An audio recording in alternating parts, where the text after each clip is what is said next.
Well, in this episode of Newt's World, my guest today is Steve Israel. He served as congressman for New York's 2nd District from 2001 to 2013, and New York's 3rd District from 2013 to 2017. When he retired from the House, he opened an independent bookstore, Theodore's Books, in Oyster Bay, New York. He's written 2 critically acclaimed political satires, The Global War on Morris and Big Guns. And he's joining me today to discuss his new novel, which I have to say I found fascinating. Steve is a brilliant guy and remarkably versatile. So I'm really pleased to welcome the author of The Einstein Conspiracy, my guest and good friend, Steve Israel.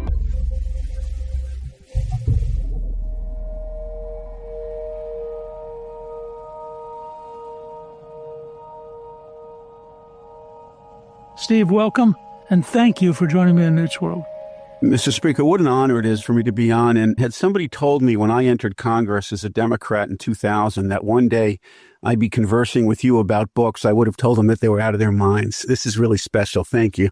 Well, it's great. And I think you and I were together one time at a National Book Day event put on in Washington and celebrating various books. But I have to ask you, you are the only member of Congress to retire and open an independent bookstore, Theodore's Books, in Oyster Bay, New York. Was that part of your plan when you left the Congress? It was, actually. And I know you yourself, an acclaimed author and voracious reader, I'm sure bookstores had a special place for you.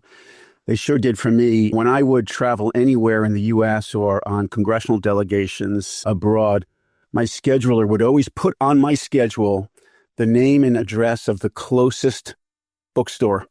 Those were my retreats, my refuges. That's where I would go to let my blood pressure drop a little bit from the demands of Congress. And when I left Congress in 2017, and I decided that I would devote the next chapter of my life to owning a bookstore and selling books. Which is a pretty courageous decision, given the complexity of the modern book market and the rise of systems like Amazon. Was it as big a challenge as you thought it might be? In many respects, yes. I'm a Democrat, and now suddenly I'm obsessed with less regulation and lower taxes now that I have a bookstore. You're like George McGovern after he had retired and opened up a sort of a boarding house and realized how many rules there were. Lots of rules. I mean, it is a very difficult competitive environment competing against Amazon or some of the big box bookstores who can literally sell their books online at a loss because the only cost that they're factoring into the book is the cost of an algorithm, really. I've got to hire booksellers. I've got to hire people who know what they're talking about. I've got to pay them a decent wage. I've got to pay rent. The margins on books is very, very narrow. We really don't make much on books. We've had to adapt. We do very well with author events. We have acclaimed historians come in, Ron Chernow and Eric Larson. They've come to our events. So when we bring authors in, we do well, but it is a struggle. On the other hand, I'm having more fun now, Mr. Speaker, than I ever had in 16 years in Congress. Oyster Bay, of course, was Theodore Roosevelt's home, and it's Theodore's Books, which I presume was a tribute to the former president.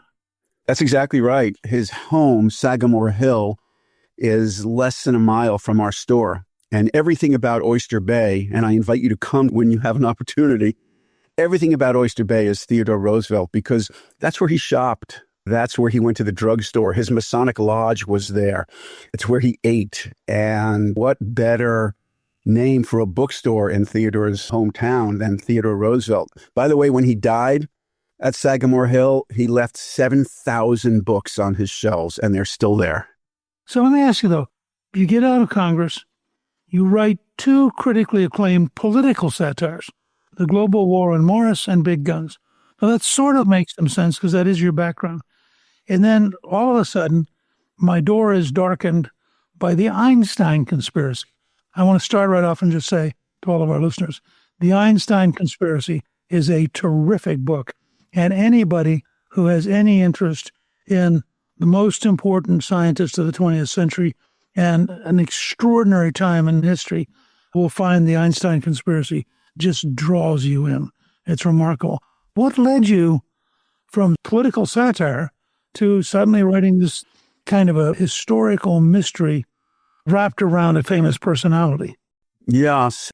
We have something in common, and that is, I think we're both fascinated with these little hinges of history, these fairly unknown moments that, if they tip in a different direction, fundamentally and profoundly change all of history. So I have in my collection Gettysburg and your trilogy on the Civil War, which is kind of instigated by one simple alteration of fact, and that is that Lee wins Gettysburg. And that takes the country on a completely new course. So I've also been fascinated by that. And I live on Long Island. One day I was driving around the North Fork of Long Island, and I literally stumbled on this little cottage overlooking a harbor where Albert Einstein lived in 1939. And it was in that cottage that he wrote a letter to Franklin Delano Roosevelt warning him that Germany was trying to build an atom bomb. We at the time had no atom bomb research program, nothing by the government. It was being researched on an ad hoc basis by various scientists. And so I was thinking, what if Einstein hadn't written that letter? What if FDR hadn't received that letter and authorized a research program? I also knew that the Nazis had a very aggressive program to try and assassinate Albert Einstein, that they had agents on Long Island. And so I put it all together into one historic thriller called The Einstein Conspiracy. I'm interviewing you from Bern, Switzerland, which is less than a mile from where I'm sitting. Einstein lived for years working as a patent clerk for the Swiss government because the universities wouldn't hire him because he was too bold in his ideas. And then I run across this book by you, and I have to say, I couldn't put it down. I don't want to give the whole book away, but you come at it from angles involving the FBI and the whole Nazi effort to kill Einstein and various other things that are going on in parallel. I can't imagine anybody reading this and not walking away thinking a whole bunch of new ideas and new thoughts. Now, in your case, once you had seen the cottage, how did you go about researching this? Because it's a very well-researched book. Thank you. And that's, as you know, very difficult. You know, the tension between the research and a propulsive story is complex. You know, you can over-research a book and then it turns out to be nonfiction instead of fiction. My aim was just to entertain the reader, to bring them on an adventure. That's the bargain that authors make with the readers. They're going to be on an adventure. They'll learn something perhaps new and reflect on it. And so I had to really kind of temper my research. I went down a 3-day rabbit hole once on exactly what it would have taken for Albert Einstein to sail about 20 miles in the Peconic Bay. I talked to sailors, and I wanted to understand the wind conditions, and I wanted to understand how the sailboat would have responded to certain wind shifts. And finally, my editor, I don't know whether you ever went through this, but my editor called me and he said, "You're up to page 20 on this voyage. It's really interesting if this were a primer on how to sail in the Peconic Bay, but it's not. You need to cut it to 3 paragraphs. So I did a lot of heavy research and then really needed to kind of tailor it and cut it so that the reader would turn the page and keep it propulsive. You're a much better team player than I am. I hate being edited. When I write it, I don't want some person who doesn't have my passion step in and say, well, you know, the only problem is that entire paragraph is not understandable and nobody will be able to wade through it. Those are the moments when I just want to quit and go hide somewhere. So I have great admiration for your calm willingness to accept what I regard as a horrendous interference with the artist's right to do what he or she wants.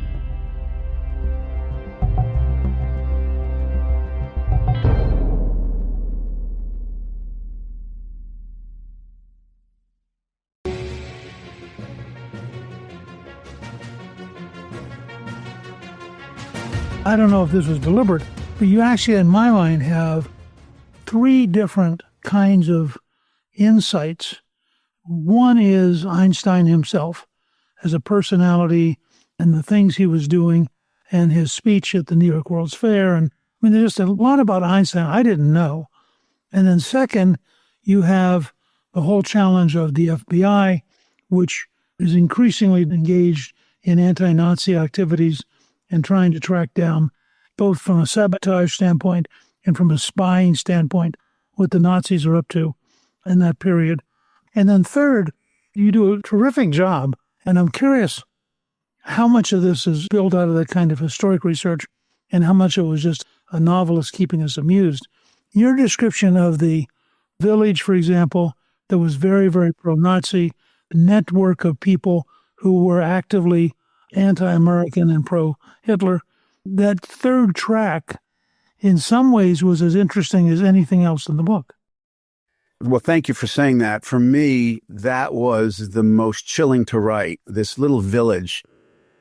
And it's all based on actual events. It's called Yaphank. It's on exit 66 of the Long Island Expressway. But back in the 1930s, it was called German Gardens and was a neighborhood where you had to show full Aryan blood in order to have a home. Now, this is in the United States. It then became a training camp for pro-Nazi activities. And so I'm not making this up. This is the historic record. The streets in this little village included Adolf Hitler Street, Joseph Goebbels Street, Hermann Goering Street. They had these massive swastika banners flying from the community meeting house. They had parades where they trained their young people to march in formation wearing uniforms of Nazi stormtroopers. This place existed, and it was a haven for pro-Nazi activities. And now here you have these two FBI agents who, ironically, one of them, by the way, is based on truth. James Amos was an FBI agent. The two of them have this mission of finding a Nazi spy who's going to harm Albert Einstein. And you would think it couldn't be that difficult, only it turns out he's a needle in a haystack because there were pro-Nazi activities just permeating and penetrating New York at the time. I'd known for a long time about the German saboteurs landing on Long Island who had picked up almost immediately. But I didn't realize that there was this entire internal network, if you will, that already existed that had really planted pretty deep roots in the United States. They were penetrating our defense plants. Long Island, known for Grumman. That's where Grumman started.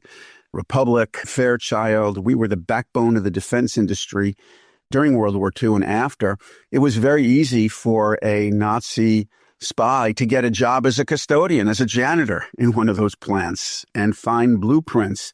It was a very sophisticated operation, so much so that J. Edgar Hoover met secretly with FDR. I don't know if you ever knew this. Under the Waldorf Astoria, there was a train track, and FDR had a car there, a train car. And Hoover meets with FDR in that train and tells him that he needs more funding for counter-espionage activities because the Nazis were so powerful and so pervasive. I think we forget how real these kind of activities can become. We see some of it now with the Chinese and the Russians. But in their day, the Nazis were very formidable and very strategically thoughtful. Now, there's another piece of this, which is initially there had been an assumption that while we had passed the Hans-Stresemann point and we knew it was possible to create a nuclear reaction, virtually nobody thought it was doable as a practical matter. And there's a real argument in the physics community about the plausibility of actually making a nuclear weapon. I mean, you do a marvelous job in bringing in some very important and famous characters from that period. Walk us just for a second through that whole process in which I think initially Einstein is on the side of it's really not doable, and then gradually begins to realize that, gosh, it could be doable, and if the wrong guys get it first, it could be horrifying. Well, that's exactly right. And that's why I would hope that's one of the major tensions in the book. So, little bit of nuclear weapon history. Otto Hahn splits an atom for the first time in December of 1938. He does that in Germany. He's a German physicist. Ironically, by that point, most of the best and smartest physicists in Germany are gone. They're purged, they're expelled, or they leave on their own because of the Nazi movement. He splits the atom. There's a scientist at Columbia University named Leo Szilard. He's kind of an eccentric Hungarian scientist who reads this and says, well, if you can split an atom, you can build an atomic bomb at some point. You can create a chain reaction that will build a bomb capable of immense destruction. He goes to Einstein. This is all part of the public record. He goes to Einstein. He says, Otto Hahn has split an atom. That will enable Hitler to get an atom bomb. They have a research program. You must warn President Roosevelt at once. And Einstein says, no, it's not possible. He says the science just doesn't justify it. He actually says, even if you could split an atom, that doesn't mean you can create a chain reaction that can do anything dangerous. He said, quote, it's like shooting birds in the dark. And he says to Hahn, prove it to me. Go back to your lab and prove it to me. And that becomes the interplay between Einstein and Szilard. Einstein remains very skeptical until Szilard drives out to the North Fork of Long Island in July, forces his way onto Einstein's porch, shows him the data, and only then does Einstein look up and say, why didn't I think of this? And he then realizes Adolf Hitler is capable of building a bomb that can incinerate cities, and the United States is doing nothing. I, years ago, had the opportunity to spend some time with Edward Teller, who was one of the great scientists at creating both the atomic bomb and then the hydrogen bomb. Teller said he got involved in this long argument, I think in the summer of 1940, with Niels Bohr in Copenhagen. And Bohr had said to him, even if you could theoretically do it, the amount of electricity it would take, the amount of energy it would take, he said it would take the equivalent of a whole country's GDP. Well, 4 years later, he is walking down the corridor and he sees Niels Bohr at the other end, and Bohr yells at him, you see, I was right, because the Manhattan Project was larger than the entire GDP of Denmark. That's exactly right. Once FDR was convinced that it was potentially real, the scale of, and it's one of the things that worries me about America today, I'm not sure we could cut through the red tape and mobilize the way they were able to in the 1940s.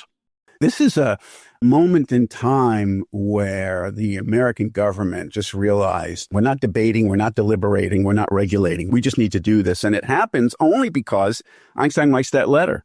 It's not delivered to FDR 3 months after it's written. And they finally get the letter to FDR. Somebody reads it to him because they didn't want FDR just to read it by himself and, just put it in the outbox. They wanted to make sure he understood. And after listening to the letter read to him, FDR says, what they're trying to tell me is that the Germans may be able to blow us all up. He calls in his aide and tells him to do something. That night, calls are made to some scientists. They convene a group of scientists, and that becomes the embryo for the Manhattan Project. So it was quite ad hoc at the time, but it worked. Nietzsche, who became very important, wrote the preeminent document explaining the strategy of the Cold War, was a financier from New York, was in Texas, and gets a call from his boss, Forrestal, who says, you're not going back to New York, you're coming to Washington. Meet me there Monday. He shows up Monday, and Forrestal's on one side of the desk. He's on the other side. They have one phone they're sharing, and Forrestal says, we are now going to finance and structure the industrial development needed for the United States to win World War II, and we'll do our paperwork in about 6 months. Now, can you imagine today if somebody walked in, started ordering billions of dollars, had not been sworn in, had not been vetted, and had not finished out any of their paperwork? Between the news media and the Congress, the level of screaming would be unbelievable.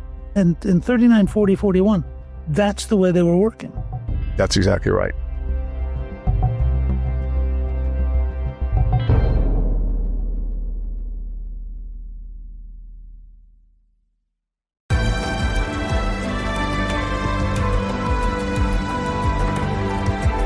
Most of the people who flee, who are intellectuals, are Jews.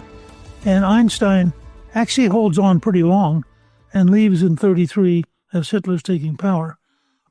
If he had not left, my assumption is at a minimum put him in a concentration camp or maybe just killed him outright. But he clearly understood what was coming and was motivated to move despite that. Hitler was insanely anti-Semitic. But if he had understood what he was doing to himself, The number of competent people he drives out of the country is astonishing and deeply undermines the German ability to mobilize and use science. And this is one of the ironies of magnitude in world history, is that the Nazis begin to refute what they call dark physics, which is another way of saying Jewish physics. So many Jewish scientists were working in the field, and Hitler has to discredit them. And so they create a kind of a new category called Deutschphysics. And now it's Aryan physics. It's not science. It's ideology pretending to be science. To my knowledge, every credible Jewish physicist ends up leaving or is expelled. Fermi, by the way, wasn't Jewish. He lived in Italy with a Jewish woman. And so he leaves Italy to protect his wife. And they deploy to Bern, Switzerland. They're in London. Some go to France. Einstein comes to the United States. He teaches in California. He does a national tour. He very much wants to go back to Germany, but he realizes he can't. He ends up in Belgium and France, where the Nazis try and assassinate him, goes to London, and then finally comes to the United States permanently in October of 1933. But what would have happened had those great, brilliant scientific minds not converged on America? I don't think we would have had the bomb. And there are dozens of other breakthroughs beyond physics where we were enormously enriched by the people who came here. I, a while back, did a PBS documentary called Journey to America, which was about people who came here legally and who made such a huge contribution. Einstein was one of them. I think the last interview Kissinger gave, he gave for that particular program. And it's very important to keep this balance that while we oppose illegal immigration, we desperately need to continue legal immigration and to be willing to attract talent from all over the world. And Einstein is a perfect example.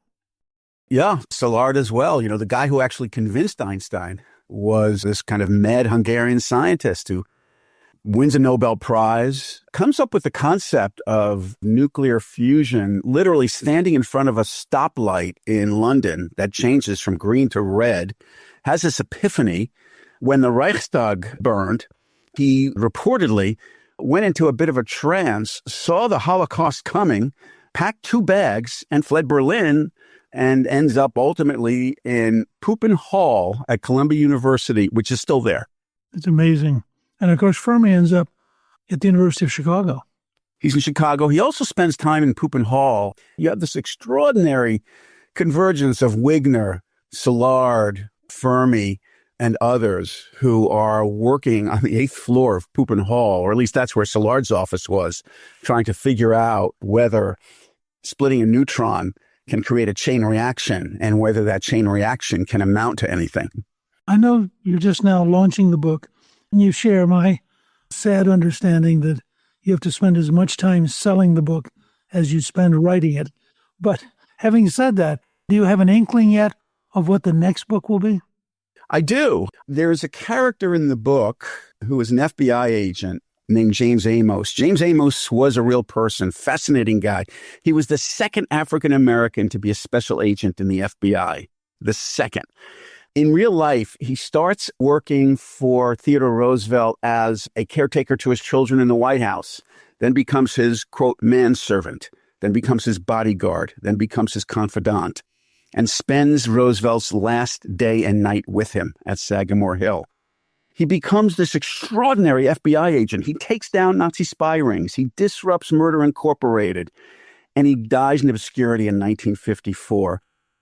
My book ends with, well, I don't want to do any spoiler alerts, but let's say that there's still a lot of work to be done by the FBI in hunting down particular Nazis. And if this book does well enough, I can see a sequel where James Amos goes on his next adventure to bring down an even more lethal Nazi threat to the United States after World War II begins.